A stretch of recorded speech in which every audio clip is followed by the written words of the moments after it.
Question है एक profit and loss का कि कोई एक दुकानदार है, वह एक वस्तु को उसके एमआरपी मूल्य पर 28% की डिस्काउंट देता है और डिस्काउंट देने के बाद वो 324 रुपये पे बेचता है। अब ये जो वस्तु का क्रय मूल्य है ये 300 रुपये दिया हुआ है। यदि वो उस वस्तु को उसके उसी अंकित मूल्य पर 18% की छूट देकर बेचे तो उसका लाभ प्रतिशत क्या होगा। तो इसको करने का बड़ा ही एक लॉजिक तरीका है कि हम इसको ऐसे समझ लें कि जैसे अभी अब हमें क्या है कि सीपी तो दिया है, लेकिन मेरे से एमआरपी को दो बार हमसे पूछा है। तो हम आइए इसको सॉल्व करते हैं। अब यहाँ पे 100 नहीं मान सकते, क्योंकि 100 अगर मानेंगे तो ऑलरेडी हमारे पास कुछ डाटा ऑलरेडी दिया हुआ है। जैसे हमारे पास सीपी है और एसपी अलग से दिया है ना। ये हमारी एसपी हो गई और ये हमारी ये सीपी हो गई। तो हम 100 नहीं मान सकते, 100 मानने पे थोड़ा सा लेंदी हो सकता है।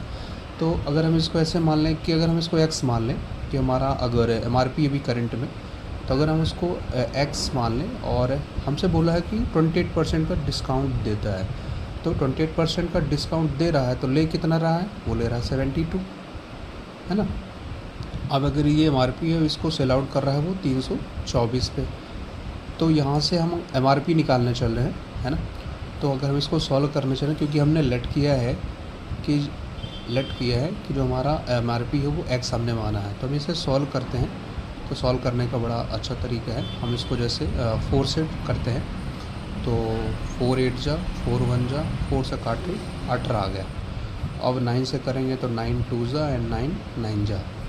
अब ये हो जाएगा 50 और ये सीधे एक्स की वैल्यू आ जाएगी 450। यानी हमने जो एमआरपी निकाली है वो हमारी एमआरपी है 450 रुपये। अब अगर ये एमआरपी अगर हमारी निकल गई तो हम थोड़ा सा ऐसा यहाँ पे ये समझ सकते हैं, लिख लें अलग से कि हमारी जो एमआरपी है वो हमने निकाल लिया है 450 रुपीज़, और जो हमारे पास सीपी दिया है 300 है, और सेलिंग प्राइस हमें एक दिया हुआ है तो वो हमें दिया है 324। अब अलग से क्वेश्चन में कहा कि यदि वह उस वस्तु को उसी अंकित मूल्य पर, यानी फिर से एक बार उसी पे निकालना है कि अगर वो उसी वस्तु पर अगर वो उसी एमआरपी पे 18% का अगर डिस्काउंट दे तो उसका प्रॉफिट परसेंटेज क्या होगा। तो हमने एमआरपी मानी है, तो इस बार 18% है, तो सेम वही करेंगे कि अगर हमारे पास इस बार एमआरपी हमारे पास 450 ऑलरेडी है, गिवन है, तो अगर 18% का डिस्काउंट दिया है तो लिया हमसे 82% है ना। अब हम इसको सॉल्व कर लेते हैं। इसको सॉल्व करते हैं तो 0 से 0 टर्मिनेट हो जाएगा एंड 5 से करेंगे 5 9 जा 5 2 जा 2 से कर देंगे 2 4 जा, ये तो कितना आंसर आ जाएगा।